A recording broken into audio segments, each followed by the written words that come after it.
Hey guys, it's Victor, and today I decided to record a video about how I became fluent in Chinese in China. A few words about myself. I'm fluent in 4 languages. I can speak fluent Chinese, Korean, and English is a foreign language for me as well. Actually, after 4 months in China, I became fluent in Chinese, and after 1 year in China, I passed the Chinese proficiency exam, and I got the 5th level out of 6 levels. And I started blogging after 1 year in China in Chinese on Chinese platform, which is called Weibo. In this video, I'd like to talk about some hacks I've used while learning Chinese. And the first hack I'd like to talk about is it's not a hack even, it's just using traditional textbooks to learn Chinese. So many people say that traditional methods don't work when it comes to learning a foreign language. So, but what I want to tell you is that actually traditional method is the best method there is. Combined with some advanced techniques I will talk about further. So the second method I'd like to talk about is that try to communicate with Chinese people as much as possible. And it sounds easy and cliche, but it's true. Because most of the people here in China studying Chinese, they just hang out with foreigners all the time. They don't hang out with Chinese people, they don't have Chinese friends, they don't speak Chinese. So what I did, and my secret of becoming fluent in Chinese after just a few months in China was that I immersed myself in speaking Chinese. I didn't speak any language except for Chinese. And you can say, like, if I'm a beginner in Chinese, how can I start communicate with Chinese people? And actually, that's a pretty interesting question. When you start saying some simple words in Chinese, some simple phrases, some simple sentences, you can notice that your brain will become creative and you will be able to describe pretty much difficult things in simple language. So you'll be using just a few words to say things which would require like many words, you know? So you can, maybe your vocabulary is just 100 words and you will be using this vocabulary at your best ability to describe different topics while speaking to Chinese people. It's not that you will be able to say anything, but you will be able to say more than other people with the same vocabulary because you are constantly practicing. The second aspect I would like to talk about is that your memory will be better after practicing Chinese day after day. And the reason is that your memory will become kind of hungry for new words and for new grammar patterns. Because next time you will meet your Chinese friend, you will want to say something new and you want to impress your Chinese friends. And that's when your kind of language learning abilities will increase. The next point here is that actually it should be the first point. So the next point here should be motivation of learning Chinese. According to Tai Lopez, one of the most successful YouTubers, there are 4 types of motivation every person has. There are 4 main types of motivation. The first type of motivation is status. So maybe you are motivated by status while achieving something. The second type of motivation is related to relationships and mating. I mean romantic relationships. Maybe you want to achieve something because you want to get access to some relationships or you want to find your romantic partner. Another thing is that money motivation. So many people are just motivated by money, mostly just by things, by materialistic things.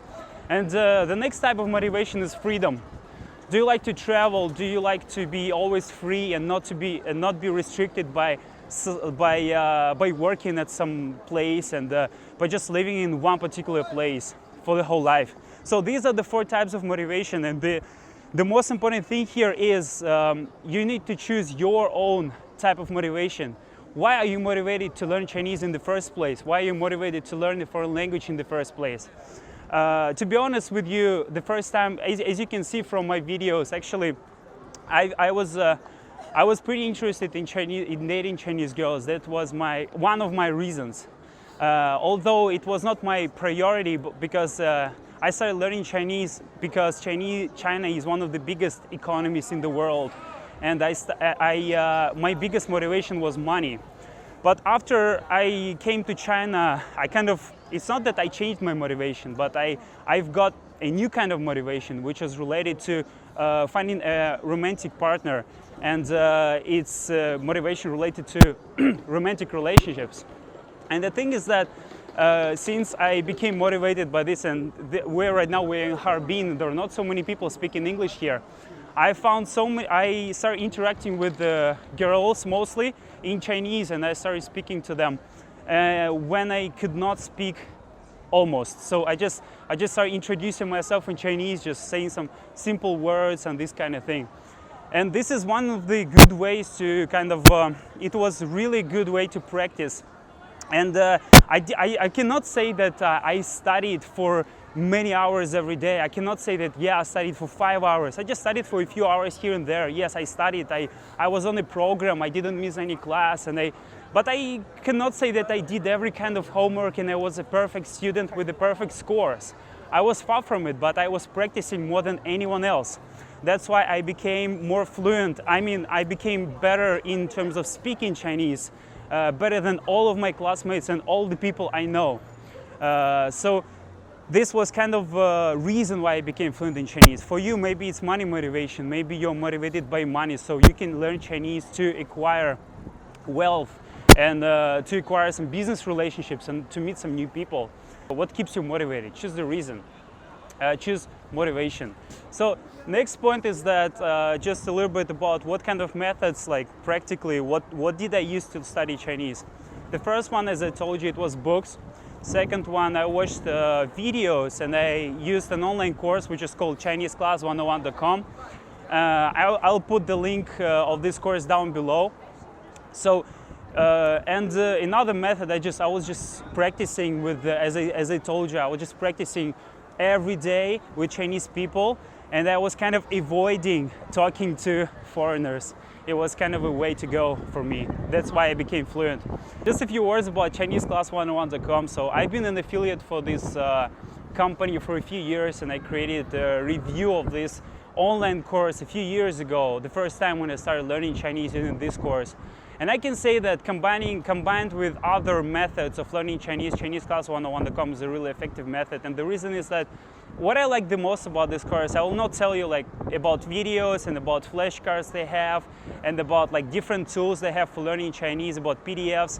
I will just tell you what I like the most in this course. What I like the most was podcasts, because I really like to study on the go, and podcasts had real life Chinese conversations, and you can just listen to these conversations, and you can listen to English speakers just breaking down all these conversations in detail, breaking them down in terms of words and grammar patterns they use. So if you're interested, consider buying this course. The link is down below. You can also use some other methods for studying Chinese, and I'm really interested, what methods do you guys use for studying a foreign language, be it Chinese or other languages, because I'm learning Korean and Japanese right now as well. So just let me know what you think about these studying methods. What do you guys use? And what is your main motivation to study a foreign language, to learn Chinese? Just tell me in comments below, and as always, until next time. 外国人学中文的话，最好的办法是什么？学拼音。学拼音啊，然后不学汉字。先学拼音。先学拼音，然后呢？再学汉字。